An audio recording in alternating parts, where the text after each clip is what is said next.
ჩემი ღამის ფიქრები მინდა გაგიზიაროთ. მოკლედ რაღაცებს ვსკროლავდი რა და ვუყურებდი, ვუსმენდი და ყველა მიცით ახლა ლოს-ანჯელესის ამბავი და ერთ-ერთი ვიდეო იყო, სადაც ჰოლივუდის ეს ნიშანი, სადაც ჰოლივუდ აწერია, იწოდა.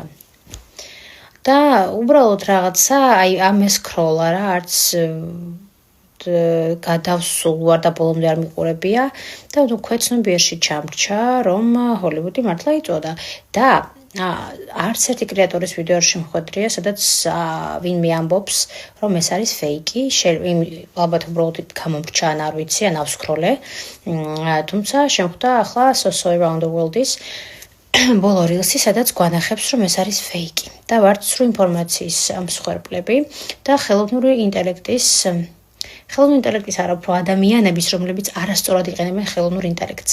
ანუ გადაიღეს ეს ჰოლივუდის წარწერის დაწვის ვიდეო ადამიანების უბედურებაზე და დააგროვეს ლაიქები და ნახვები. ეს ხდება არა მხოლოდ ამერიკაში, არამედ მთელ მსოფლიოში, მათ შორის საქართველოშიც, დღესდღეობით რაც ხდება ქვეყანაში ძალიან კარგად ხვდებით და ზოგადად დეзинფორმაციის გავრცელება არის ძალიან დიდი იარაღი ადამიანის სამართავად.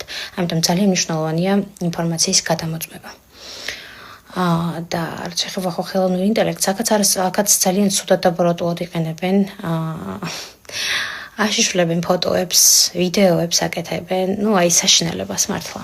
ესე იგი, როდესაც ადამიანი ყურადღებას მიმართავს საკუთარ თავში და იმუშავებს საკუთარი თავის სიმშვიდეზე, მაგალითისთვის იმედიტირებს. მისი ცნობიერება უფრო ფართოვდება და ძლიერდება და ადამიანი ხდება ერთგვარი დამკვირვებელი ცხოვრებაში. მას ძალიან კარგად შეუძლია სიმართლის გარჩევა, მანიპულაციის, დეзинფორმაციის, ბოროტების დანახვა.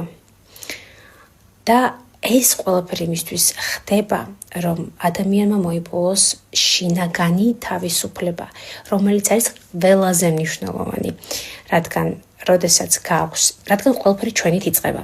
როდესაც გაქვს შინაგანი თავისუფლება და შემდგომ დგამ ნაბიჯებს გარესამყაროში, უფრო სუფთა და ცნობიერი ცხოვრებას იწყებ, ასე ვთქვათ.